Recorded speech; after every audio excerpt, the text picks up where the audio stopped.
of the United States, Donald J. Trump.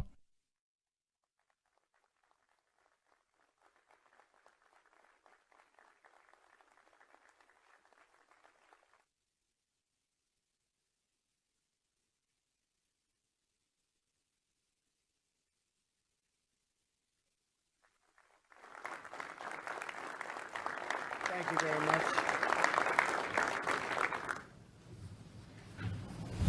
Thank you very much.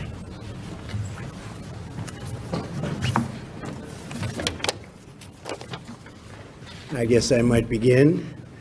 It's an honor to be with you, and really brave men and women. The job you do is incredible, and the progress that you've made in the last short period of time has been unbelievable. On April 1st of this year, I announced the launch of a powerful U.S. military and law enforcement operation to combat the flow of illegal drugs across the Western Hemisphere. Today, I'm pleased to be with Admiral Craig Fowler and his team, done an incredible job, at the U.S. Southern Command Headquarters to provide an update on this incredible, successful effort. We're joined by Secretary of Defense Mark Esper. Thank you, Mark. Acting Secretary of Homeland Security Chad Wolf. Chad, thank you. Thank you. Commandant of U.S. Coast Guard Admiral Carl Schultz. Admiral. Associate Deputy Attorney General Amanda Liscombe. Thank you. Thank you, Amanda. Congressman Mario Diaz-Balart, who is a friend of mine for a long time. Thank you very much, Mario. Great job you're doing down here. And many, many others, leaders and military geniuses and people that do a fantastic job. In just 12 weeks, SOUTHCOM's surge operation conducted with key regional partners has resulted in more than 1,000 arrests and the interdiction of 120 metric tons. I can only tell you that's a lot of narcotics worth billions and billions of dollars. We're determined to keep dangerous drugs out of the country and away from our children. We're securing our seas. We're securing our borders. This is a new operation, not been done before. And this operation has been incredibly successful.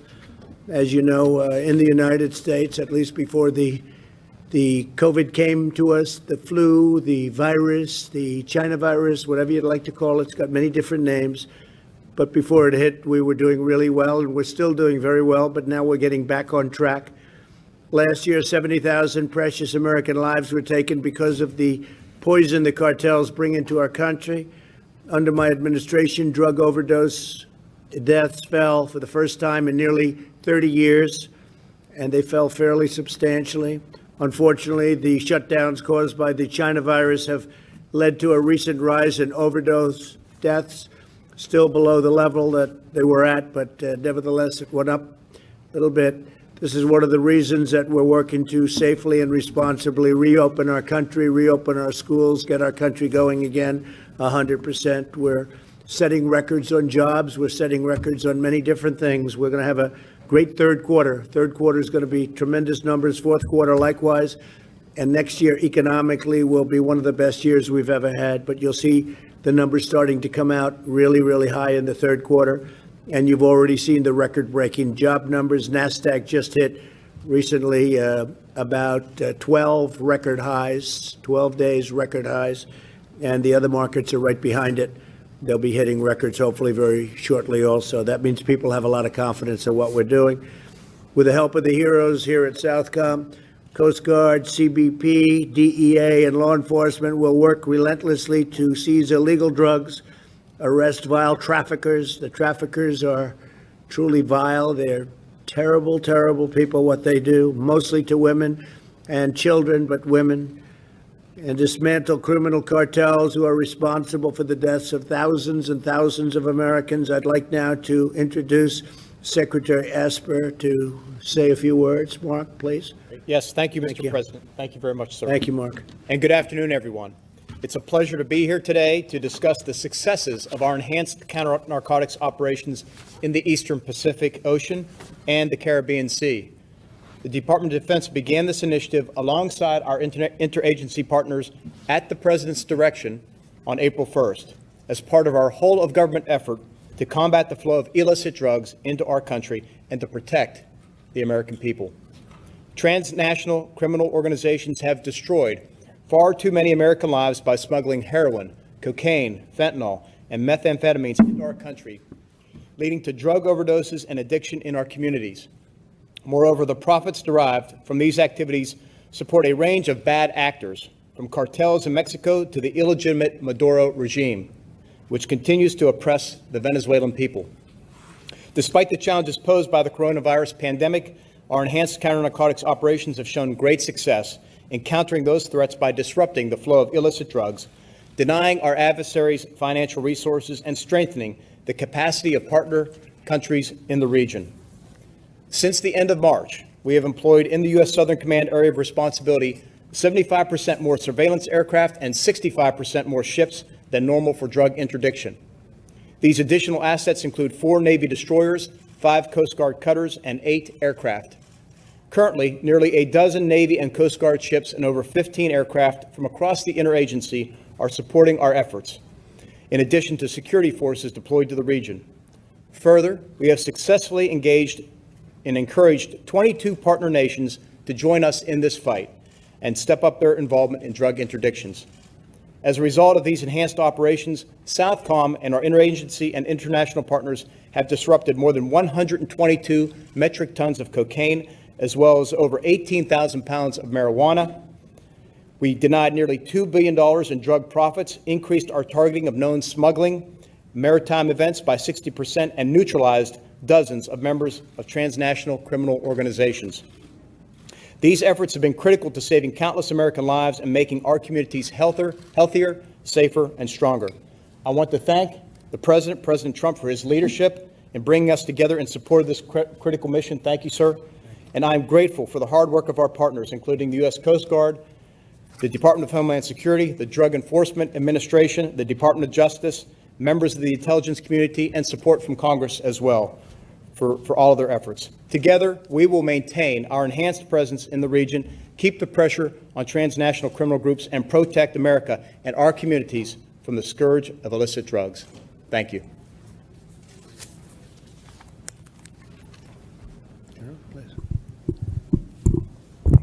Thank you, Admiral. Thank you, sir. Mr. President, Secretary Esper, Secretary Wolf, Shipmate Carl Schultz, hometown congressman here, Mario Diaz-Balart, thank you all for your support on this important mission. This mission is vital to our homeland defense. It truly is. And I'm proud to say the efforts are making a difference, Mr. President, and they're saving lives. And the team here that's assembled deserves the credit, but the resources that you've ordered have made that happen. Other nations have stepped up, Mr. President. Colombia, for one, have stepped up despite COVID. U.S. leadership has been a key piece of that. Mr. President, if I would have just wanted to show a map, I have a little version in front of you. Just orient on the hemisphere here, if we could put the map up. So SOUTHCOM's responsibility of this Western Hemisphere, really, it's our neighborhood. It's so close to home. So what impacts the neighbors really has a high impact on us at home, Mr. President. And that's why this is so important. There's so much opportunity here. It's our number 2 trading partner outside of Asia. And so trade, economics, and democracy, importantly. And our partner nations are willing. They want to work with us. And we work with partners from Guatemala on south and out into the Caribbean. But that's under assault. This vicious circle of threats that you see led by the transnational criminal organizations, about a $90 billion a year enterprise. And it feeds off corruption and now the added instability of COVID. But as I said, that partners have stepped up despite the COVID, which is a tribute to their security teams. Mm-hmm. There's also another aspect in this neighborhood of ours, and it's what we call in national defense strategy, great power competition. So China has certainly looked at this neighborhood as an opportunity for them. And when you think about the proximity of some of their investments, Jamaica and El Salvador, it's just as close to Washington as is to Miami, if you look at comparative distances. Slide, please. But what our citizens want, I know certainly my dad in Western PA who's watching wants, is they want to know if we're making a difference. And the numbers, as we've stated, really have. At 15% more disruptions, that's detainees, that's drugs off the street. Yeah. That's at 122 metric tons, Mr. President. And 60% more targeting is a big deal for us because that means we can put more assets on more targets. And the enemy's seen that. We've gotten information from our intelligence agencies that says the enemy's watched that and they're waiting and they're stockpiling and they're trying to change their tactics. Those additional Navy ships, the AWACS from the Air Force, Oklahoma Guard, MC-12s, DE agents, a whole team effort really as we make a difference here.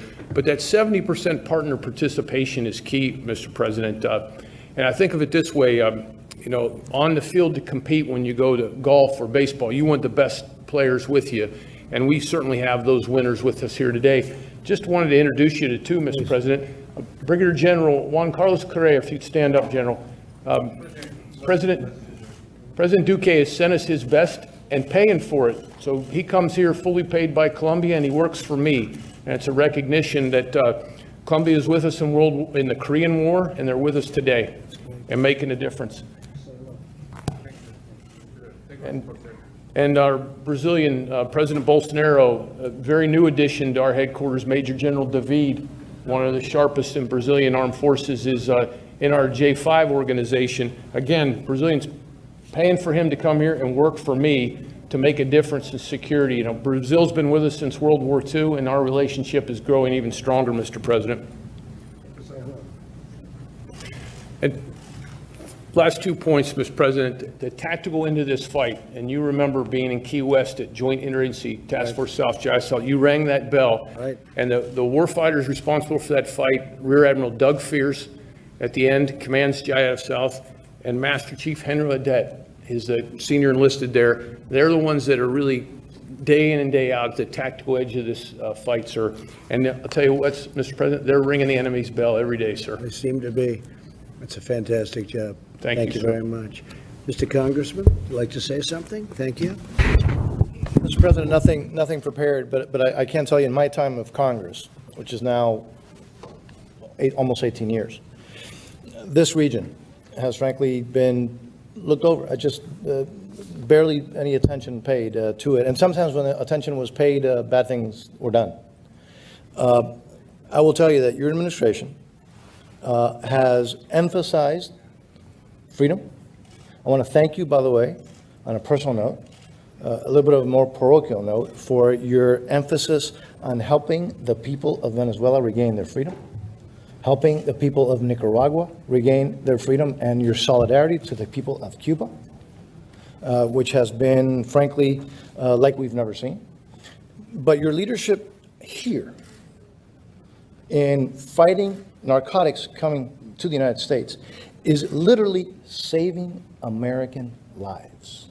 So again, just as one who represents Southern Command, grateful for your emphasis of this command and what they do, but for your leadership in actually saving American lives, those who are victimized every year by this scourge of illicit narcotics. So thank you for being here, but more importantly, thank you for your leadership and your emphasis on those key issues. Thank you. Well, I want to thank you for your leadership. You have done a fantastic job. You represent the area so well. I know this area quite well, as you can imagine, but I know it very well. Little Venezuela, we call it, and incredible people. I know the people. And we're going to be fighting for Venezuela. We're going to be fighting for our friends from Cuba. They know that we've been doing that, and so many other places. But Cuba, Venezuela, we have it very well under control, and you know what we're doing, and we're in touch all the time. So I want to thank you for your tremendous work. And maybe I could ask Amanda to say a few words, please. Thank you. I'm honored to be here today with our interagency partners to recognize the incredible work being done to disrupt the flow of drugs to the United States. Drug trafficking organizations are devastating this country with the drugs that they are pumping in. We continue to see Mexican cartels traffic cocaine, methamphetamine, heroin, and fentanyl into the United States. This fentanyl is fueling the ongoing domestic opioid crisis, and we are seeing an increasing surge in low-cost, high-purity, and high-potency methamphetamine. Further, Colombian cartels continue to control the production and supply of cocaine and rely on a partnership with Mexican cartels to export multi-ton quantities of cocaine from Colombia to U.S. markets. As these drugs are more readily available and more deadly, we are seeing record-level overdose death rates. Every year, more Americans die from overdoses in the United States than died in the entirety of the Vietnam War. And now, for the first time in our country's history, our odds of dying from an opioid overdose are greater than from a motor vehicle crash. The Department of Justice is committed to defeating these cartels, who are directly responsible for the deaths of tens of thousands of Americans each year by flooding this country with addictive poison. The department charged a record number of defendants with drug trafficking offenses last year in an effort to hold these traffickers accountable. Indeed, several leaders of Mexican cartels received significant sentences, such as life imprisonment, over the past several years. And despite the influx of drugs into the United States, DEA's domestic seizures are at record levels. However, this work alone is not enough. It is clear that we can obtain the most immediate result by increasing our ability to make drug interdictions at sea before they reach the United States. This surge has been a tremendous success, with over 120 metric tons of cocaine seized. The drugs seized represent almost $2 billion in profits denied to these cartels and an untold number of American lives saved. Numerous traffickers responsible for these loads of drugs will be held accountable in United States federal district courts. Since the start of the surge, the Department of Justice has charged more than 60 defendants for their role in trafficking these drugs into the United States. This is truly a whole-of-government effort, and one we are proud to be a part of. Working together, we can and will interdict these deadly drugs before they reach our country and destroy the cartels who are responsible. Thank you. Thank you, Amanda. Great job you're doing. Appreciate it. Thank you. Admiral, please. Mr. President, it's an honor to be here with you, and it's an honor to be back at SOUTHCOM. I had the privilege of serving. This is a great team, highly professional, doing tremendous things in the region. Sir, to the DHS team just starting, your Coast Guard's been in this game with our DHS partners, CBP, Air Marine, the Homeland Security Investigations Office. We've been involved about 1.8 million pounds of cocaine eradicated here in the last 4 years. This surge here, with the support of the SecDef and your support, the SOUTHCOM team, sir, has been successful. We integrate in a joint environment remarkably well. We've heard the numbers, so I won't repeat them, but these are transnational criminals, sir, and these are very sophisticated groups. Craig mentioned it's a $90 billion, annual industry that we're disrupting here. So I'm very excited about being here. The Coast Guard has committed to doubling down our efforts here through the end of the calendar year. We take some risk other places, but this is righteous work. The numbers on American streets, it's something north of 70,000 when you roll in the overdoses, you roll in the drug-related violence, you look at the corruption in the region, sir. This is important work for the nation. So thank you for your support, and I'm honored to be here. Thank you very much, Admiral. Appreciate it. Now, Chad Wolf, maybe you could also mention what's going on in Portland, because we sent you there recently. It was out of control. The locals couldn't handle it, and you people are handling it very nicely, so nicely that the press doesn't want to write about it. But why don't you tell them what you're doing in Portland, and also go into this, please. Well, thank you, Mr. President. I think what we see in Portland is really a smaller example of what we see around the attacks on law enforcement. And what you find in Portland is about 5.5 weeks of continued violence against a federal courthouse there that the Department of Homeland Security protects. We've had to send in additional individuals. We're making arrests, but there has been violence. There's been assaults on federal law enforcement officers, and it really just shouldn't occur. We should have more support of the local police there. But again, the Department of Homeland Security, along with the DOJ, FBI, and others, are surging resources, and we're starting to make a difference there. Yeah. How many of you arrested? I believe it's been close to a dozen thus far, and DOJ has charged almost as many as well. And I know you have it in very good control, but it's a pretty wild group, but you have it in very good control, so we appreciate it. Local law enforcement has been told not to do too much. It's not the way it's supposed to be, but that's okay. Good job. You've really done a great job. Thank you. Go ahead, please. Well, for decades, let me just build on what the Commandant said. For decades, counter-drug operations have really been at the core of both the Coast Guard and the Department of Homeland Security's mission. Year after year, the Coast Guard has stood watch both in the Caribbean and the Eastern Pacific. And so with this operation, Mr. President, you have recognized the threat that illicit narcotics play in harming America. And while previous administrations have admired the problem, you're taking concrete actions with this operation. This effort is bringing the power of the United States military, along with the department, to bear on this problem, and we're having successes that we've talked about. What we've seen is the partnership. Again, DHS, not only the Coast Guard, CBP, air assets are flying constantly in the region as well, and we have ICE Homeland Security investigations helping DOJ, as we heard, prosecute. We are one team accomplished on a shared objective, and that's keeping the American people safe at the end of the day. Mr. President, I would say the men and women of the Coast Guard are unrivaled when it comes to sea-based drug interdiction. While it takes a whole government approach from collecting intelligence to identifying targets, it's the brave men and women of the Coast Guard who continue to be at the tip of the spear. And whether it's from a Coast Guard cutter or a Navy ship, Coast Guardsmen every day are directly engaging narco traffickers and taking them down. So I wanted to make sure that you were absolutely clear on that front, and we certainly value the partnership that we're getting from DOD, SOUTHCOM, and others. And what we heard also is really at your direction. We're not only seeing targets at drug cartels, we're also seeing rogue nation states and politicians that support them. We talked about the Department of Justice's recent indictment of Nicolas Maduro and 14 of his cronies that proved to the world that everyone involved in drug smuggling will be held accountable. And I really think that that sends an example to all, that whether, again, you're a drug cartel, you're a DTO, or you're a rogue nation state, we're coming after you. So again, thank you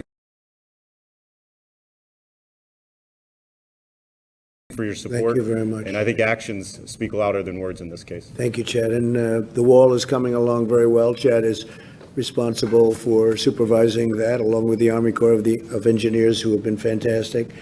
And Mark Esper, that's been really one of your pet projects, and it's been going along. We're up to 250 miles, and that's real wall. That's a wall that you don't get through. It's tough stuff, and built to the highest standard, built to everything that Border Patrol wanted. They all sat down and they designed their perfect wall, and then we said, let's build it that way. And we're up to 250 miles. By the end of the year, we'll be up to 450 or so, and we'll have it finished very shortly thereafter. And it's made a tremendous difference because your numbers on the southern border are very, very small coming through. And especially with COVID, that turned out to be very lucky for us that we had the wall, or we would have been inundated, because they do have some big problems. I was with a great gentleman, the president of Mexico, 2 days ago. We had a long talk about the southern border and Mexico, and they've had some difficulty, but he's doing a fantastic job as president. But the wall is very exciting, and we'll have that opened relatively very shortly. And that was despite all odds, I would say, Mark, wouldn't you say? It was despite all odds. We had a certain party that was against it. They're not against it anymore, you know. In the end, they just raised their hand. They said, we don't want to take this on, because politically it turned out to be as good as we always knew. You know, two things never change: walls and wheels. Wheel will never change. You know, they were talking about technology. Technology is no good without the wall. And but it's something that I've heard for a long time. Two things you will never change in 1,000 years from now: a wheel and a wall. They work, and this wall has really been unbelievable the way it's worked. So great job, and let's get it finished. And tremendous numbers on the southern border. Very few people coming in. Appreciate it. And we've made a lot of legal changes too. Makes it a lot easier for you.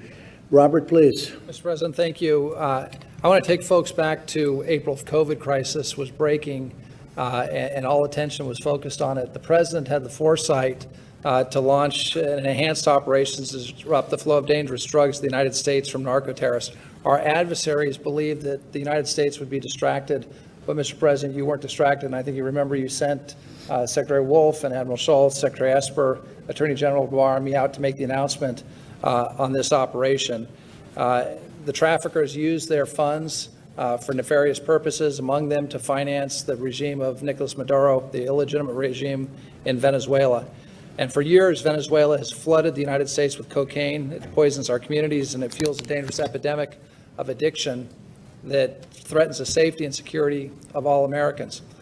The situation in Venezuela has gotten so bad that earlier this week, Admiral Fowler called the Venezuela a paradise for drug traffickers who enjoy the support and cooperation of the Maduro regime and his allies. Now, to crack down on the traffickers, President Trump deployed additional ships, aircraft, security forces that you've heard about. But the other thing that he did, which is less focused on, is he rallied our 22-nation coalition partnership to help in this effort to interdict drugs. So that fight includes, as you've heard, Colombia, Ecuador, Honduras, El Salvador. On the flight down from Air Force One, Mr. President, I told you I was on the phone with my counterpart in the Netherlands, the Dutch National Security Advisor. They've been part of this coalition fight, and they're very proud to be partnered up with Customs and Border Patrol, DEA, the Coast Guard, our military, working in the Caribbean and the Eastern Pacific, where we've all had a huge effect. In addition to this operation, the Colombian-led Operation Orion 5, in partnership with the United States, has disrupted or seized approximately 50 additional metric tons of cocaine that would have otherwise come into our country, Mr. President. So President Trump has been resolute in his commitment to protecting the American people from the scourge of narco-terrorists and traffickers. Our military deployments in the Caribbean and in the Eastern Pacific will endure. Those profiting from illicit drugs and the destruction of our communities will be brought to justice. The United States will continue its maximum pressure campaign on the Maduro regime, which has a criminal hold over Venezuela. And I can tell for the Venezuelan people, when I speak with President Trump, he asks almost every day, how are things going in Venezuela? What can we do to help the Venezuelan people? This operation is part of that effort. Venezuela is a narco state led by a corrupt, criminal, illegitimate regime, and the people of Venezuela are suffering because of Maduro. Mr. President, you've been committed to cutting off his financial lifelines, identifying ways to continue to support the Venezuelan people and ensure the unfettered flow of humanitarian aid to those same people that are suffering. So for those of you in Venezuela, I can let you know that President Trump continues to stand with you. He stands with interim President Guaido, the democratically elected National Assembly, and all the people that are fighting for their freedom and their basic human rights and a restoration of democracy and the rule of law in Venezuela. President Trump's fight against drugs and narco trafficking in the Caribbean and in the Eastern Pacific are good for the United States of America. They're good for the people of the region, including Venezuela, but they're also good for the entire world. So, Mr. President, it's an honor to serve with you in this effort. Thank you for all that you're doing, sir. Thank you very much, Robert. And James, please. President Trump, as your principal drug advisor, thank you for your commitment and your leadership on the drug issue. I echo your thanks to the men and women who wear a uniform, whether it's the military or whether it's our state and local law enforcement partners who are stopping these deadly drugs from entering our country and thus saving American lives. You laid out a comprehensive strategy to prevent drug use before it starts, to get more people into treatment, and importantly, as we're talking about today, to stop these drugs from coming into our homeland. At your direction, we've implemented a whole of government approach. We've made record investments, and we're taking real action, which meant you have received, and more importantly, the American people have received real progress.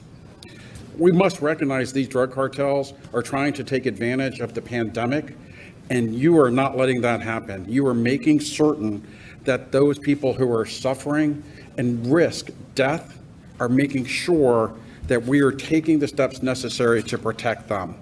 That's why your leadership in this step is so important. You're sending a clear message that this administration, that this country will not let up in our fight against drug traffickers. You're doing it also with our international partners. For the first time, Colombia, I recognize the work done there. They eradicated 13,000 hectares of cocaine in 1 month, last month in June, and that is before they begin the aerial eradication that we have talked about so often. We cannot let these drug traffickers take advantage, especially these cocaine traffickers that are coming up through this AOR. The surge operations are effective and they're going to continue, and we are going to take the fight to these drug traffickers.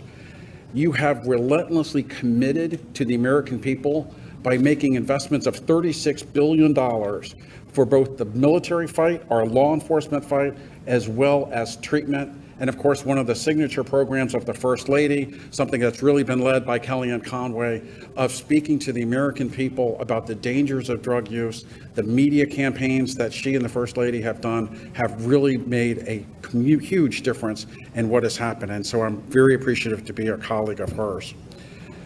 We rely on Admiral Fowler, Admiral Schultz, Admiral Fears, and Master Chief Audette as the ones who are out there actually taking the risks, taking the dangers for the American people.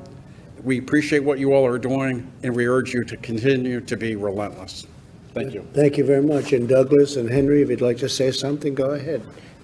Would you like to start? Go ahead. Thank you, Mr. President. Appreciate the opportunity. I'm proudly serving at Jayada South, and I'll tell you, our workforce is ecstatic about the assets that are coming down into our theater. Our morale is very high. Good. Our workforce is working relentlessly, as you said, sir, to make sure that we are building our immune system and keeping it good so we can work throughout this COVID crisis. They're doing it through great sacrifice to their families at times, but they do it because they believe in the mission that we're doing, and we want to stop these transnational. So you're working on your immune system. Yes, sir. That's an interesting one. Not too many people have heard that one. I like that. What do you do for your immune system? Stay in shape. Absolutely, sir. Working out, hydrating, proper. That's good. And staying safe on our. I'm going to have to start doing that, I think. That's a good idea. And we're doing it, and we're proud to do it. Thank you. That's so great. much. No, that's great. And lastly, I'd tell you, our men and women in the military really appreciate the 3.1% pay raise you gave us this year. It means a lot to our men and women who work hard and go in harm's way all across the globe. So thank you so much, sir. Well, thank you. And Mario obviously had a good immune system because you recovered. Wasn't pleasant, but you got there, right? I don't recommend that as a dietary. No, it's not good. But you did a good job. And by the way, thank you for your multiple calls while I was. Absolutely. Well, you've been my friend. Thank you very much, Mario. Please. Sir, thank you for coming down today as your tactical commander down on the edge of this operation. I've been in this mission space for over 30 years. I've never seen this many resources applied to the problem set of transnational criminal organizations and counter-narcotics operations. So we have under our roof 21 different countries represented by their foreign liaison officers. They come to work every day trying to lean into this problem set. We've got a whole of government from the U.S. government with a completely joint force from all the branches of the service, as well as all of our interagency partners from all the departments and agencies and beyond what's represented in this room. And so we're just grateful for the opportunity to lean into the problem. And I can tell you with surety that we're targeting and we're getting after this every single day. So thank you for your time, sir, and the resources. Well, thank you very much. I appreciate it, Douglas. And we have the best equipment that we've ever had as a military. We spend $2.5 trillion on our military, and some of it's arriving, some of it's coming in, but much of it's here. So when you say the quality of equipment, we definitely have the best equipment we've ever had. We have the best equipment anyone has as a military. We have things under construction that we're going to take a look at one day soon, where we have missiles that go, I hear, 17 times faster than any other missile, and the normal type at least. And it's something that nobody has anywhere in the world, 17 times faster. So it's a little hard to spot it when it goes that fast, because by the time you spot it, it's gone. But we have things happening that nobody has even thought about. So thank you very much. You've done a fantastic job. You have all done a really fantastic job, and it's an honor to be here. I want to thank all of the folks behind me, too. I don't want to be rude, because you're more important than all of us, right? But I want to thank you all very much. Great job. Really great job. Great to work with you and say hello. Tell them to get well fast, right? Great man. Okay, thank you very much. Okay, thank you. Admiral, it's yours. Mr. President, thank you for the time and the attention and the resources, and we're going to stay at this mission. It's a 24/7, and we are going to take the fight to the enemy. And leadership here is committed to the American people. We owe it to the future. And thank you. You've done a great job. Thank you very much. Thank you, Admiral. Thank you, Admiral. Thank you.